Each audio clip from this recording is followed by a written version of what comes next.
Hi, I'm Dr. Dana Wasserman, and I wanted to welcome you to Tough Talk with Dr. Dana. I'll be a weekly show. Hi, this is Dr. Dana Wasserman, and I wanted to welcome you to Tough Talk with Dr. Dana, and it will be a weekly show talking about mental health during these days of COVID-19. These are unprecedented days, and I think it's really important to talk about how we cope with these days as best as possible. But before we begin, I have some disclosures and disclaimers to go over with you. So I'd like you to listen carefully as I go over them, okay? First but foremost, I want to acknowledge the tragedy in Nova Scotia, and I cannot imagine the grief and trauma that is currently being experienced there. Please know that our team's love and compassion go out to all those involved or affected, and we love Nova Scotia. Nextly, I have disclaimers about my role and my position here as host of this show. First, I want you to know that we're going to be talking about how COVID-19 impacts our lives.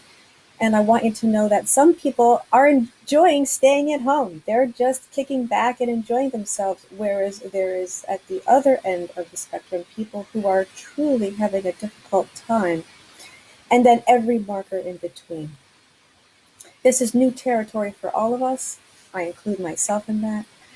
And if at any time you feel like you might harm yourself, or if you feel like you might harm yourself, I want you to please do the following and listen carefully. You can call 911 so that our amazing first responders can do their jobs. You can call the suicide support line at 1-800-SUICIDE. We also have a kids help phone at 1-800-668-6868, or you can text at 686868. And there's even a website available, which is at kidshelpphone.ca. You can call 211 to find services in your area and use their website bc211.ca. And most broadly, you can go to the help and resources part of the Stigma-Free COVID-19 Youth Wellness Toolkits information if you need to look them up. Okay? So, in addition to that, I need you to know out there that I'm legally required to tell you that I am not providing psychological services, and that this is not to treat, diagnose, or cure any psychological issues you might have. I will be sure to honor your questions so that if necessary, you will better know how to seek help. And if there's anything I can do, is to help arm you with the information that you will need so you can go to yourself, wow, I'm doing okay, or wow, it's really time that I reach out and seek some help. All right, next I want to talk to you about this toolkit I keep mentioning in these disclosures. All right, first, that this video live event is part of a new program, the Stigma-Free COVID-19 Youth Wellness Toolkit. Okay. And you can check out our website and access the toolkit at Stigma-Free Toolkit. That's all one word, stigmafreetoolkit.com. And it is an educational resource for youth, parents, and educators. It is meant to help youth maintain their mental well-being during COVID-19 and provide tools on how to do this from home. Now, on the website itself, you will find activity ideas, a variety of downloadable resources, COVID-19 inspiring stories, those are particularly cool, and tips for having conversations about mental health and COVID-19 between parents and children, and so much more. It is very comprehensive and very rich, and I should know because I helped contribute to it. It really is wonderful. We are putting together these live events to interact with you and to provide you with more knowledge and strategies to help during this difficult time. All right, so what are we doing today, folks? Well, what I'd like to do is simply introduce myself. Who is this person, Dr. Dana, sitting in front of you, wanting to dispense all this information, but also listen to your questions as well. Well, firstly, I work as a registered psychologist here in British Columbia, Vancouver, British Columbia. And I am married with two birth children and one bonus child and one dog. And I am part of the Stigma-Free Society because I too suffer from mental illness. And I thought it was important that I bring this up, that not only do I discuss my thoughts as a psychologist about you and how you cope, but also that I've been on the other side of the couch, that I too have suffered from bipolar 2 disorder that has affected me deeply for many years, and that I'm happy to answer any and all questions about bipolar 2 disorder if anybody's interested. Um, let's see what's next. I think that it is really important that we have something like the toolkit in order to target youth. Imagine being a parent, such as myself, such as many of you, and you're working hard and you're really sort of caught up in what's happening with COVID-19, and you're watching the news and you're looking at your web pages on the internet, and next thing you know, you have children who, though they may be young, maybe a little bit older, but if they're young, they may not quite understand what's going on. But what they can understand, and perhaps not at a verbal level, is that they're sensing perhaps a kind of anxiety. Perhaps they are experiencing a kind of tension within the parents, because of course the parents are worried. They don't want to get sick. They don't want their children to get sick. And so the children's behavior might change. So let me give you an example. So if you have, say, maybe 3, 4, 5, you might see that your children, and I'm saying might, that they might become more whiny, more clingy. They might be more prone to tears. And why is this? Well, they're, like I said before in another interview, they're veritable sponges, and they will soak up the emotions around with the people around them. But they don't really know what to do with these emotions. They don't yet have the proclivities in which to translate this into language. But with the conversation cards within our toolkit, they will be able to, I think, very well begin to process this information, and by uh, translating it into language that they can understand. And sometimes if a kid is really just acting out and really upset, of course you have to set the normal boundaries that you typically would, that certain behaviors are not okay, but to have a kind of empathy for them, that maybe they just need some quiet hugs in a slightly darkened room. Maybe they just need to be made to feel that, you know what, I'm here to keep you safe, and I'm here to keep you all right.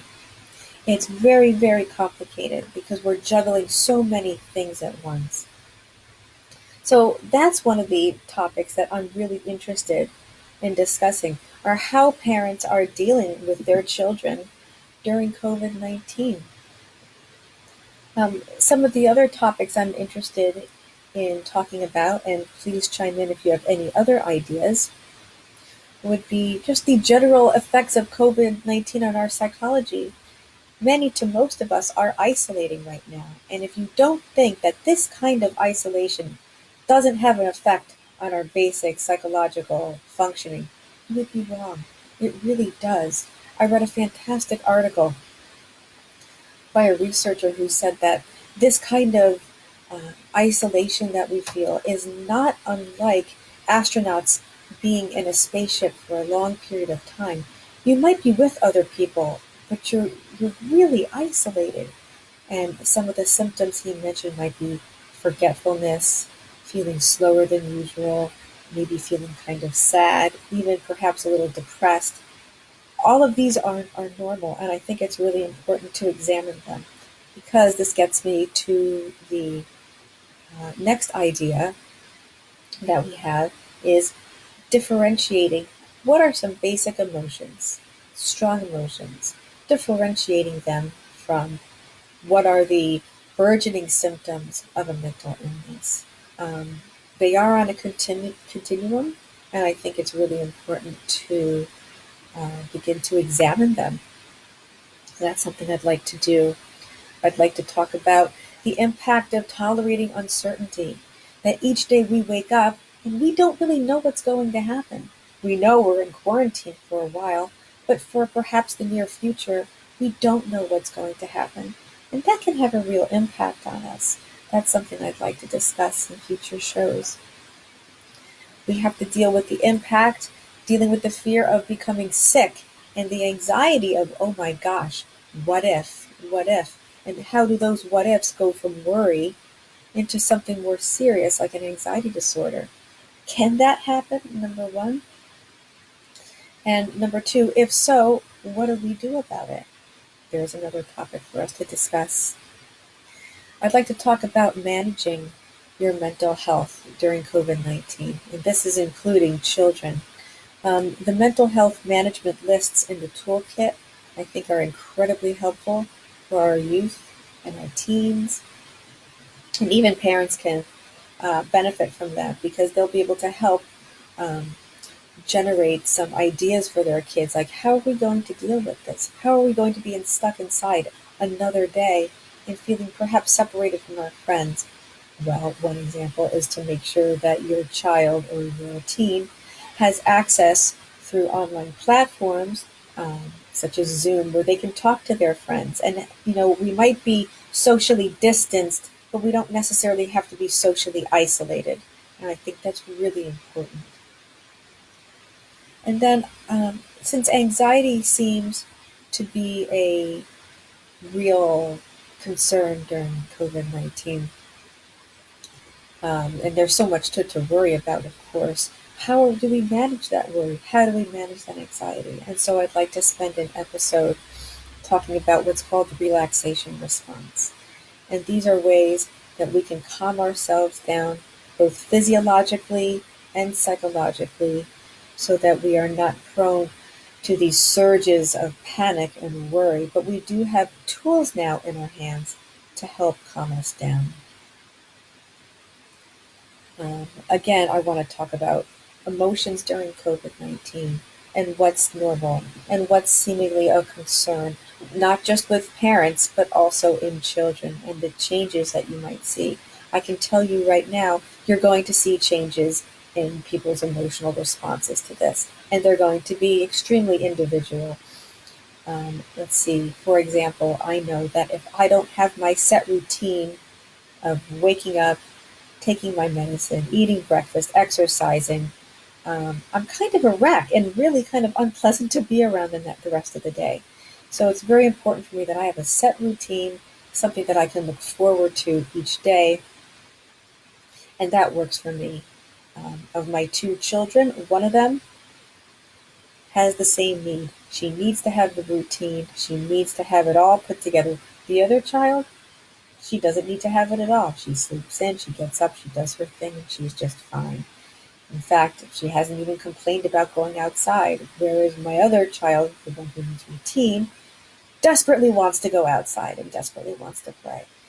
So people will have extremely individual responses, but what I would like to focus on are the ranges in terms of what is a typical, seemingly normal emotional response, and then something that's more clinically significant. And I think that's to be focused on. Let's see. Then I'd like to talk about reaching out for help. Okay. I think it's really important to know when to reach out for help. Let's say you're feeling some sadness and you're feeling kind of stuck in this isolation, but you're just kind of sad. At what point does this sadness get to a point that you have to say, wait a minute, I need to reach out for help? And we'll talk about that. And then we'll talk about how to reach out for help. And then I want to go over some of the help and resources that are available to us and how to access them, how to use them appropriately so that you get the help that you need the moment you get it. And then another thing we could talk about, if people are interested, are signs of mental illnesses and the different kinds of major mental illnesses out there. I would only focus on the major uh, ones because there are so many um, variations of mental illnesses that it becomes almost impossible to really focus on what's typical out there and what's most commonly seen. So we can do that as well. And then I want to talk about communication during COVID-19. That we're going to get grumpy. We're around each other all the time. It's going to be hard to maintain healthy communication out there. So what I would like to do is provide you with the tools and the skills that you need in order to um, foster healthy communication so there is less conflict in the house, there's more peace in the house. But it does take some practice and it does take some work. But I think I'm able to help you very well when it comes to that. Anyhow, those are my ideas for a bunch of episodes of this show. I'm wondering if I can see any questions that might come my way before I wrap up today.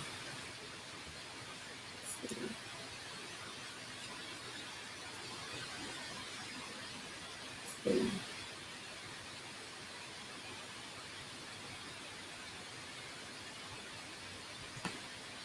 Let's see. Not yet. Not yet. Okay. So what I think I'm going to do is I'm going to set up next week's episode, and we're going to talk about just the general effects of COVID-19 on our psychology. And we'll talk about the impact of social isolation. We're going to talk about the impact of tolerating uncertainty. And we're going to talk about the fear and the worry of actually becoming sick and what that means. And we'll have a closer look at worry and anxiety during this time. Well, thank you so much for listening. My name is Dr. Dana Wasserman, and I look forward to speaking to you next week. Take care. Bye-bye.